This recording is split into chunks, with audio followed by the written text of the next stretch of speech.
C. Joseph Vijay எனும் நான்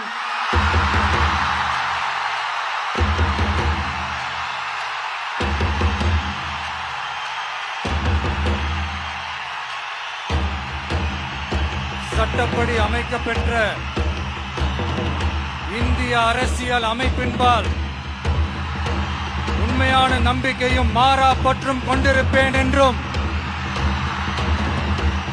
இந்திய நாட்டின் ஒப்பில்லாத முழு முதல் ஆட்சியையும் உரிமையையும் நிலை நிறுத்துவேன் என்றும் தமிழ்நாட்டு அரசின் முதலமைச்சராக உண்மையாகவும் உளச்சான்றின்படியும் என் கடமைகளை நிறைவேற்றுவேன் என்றும்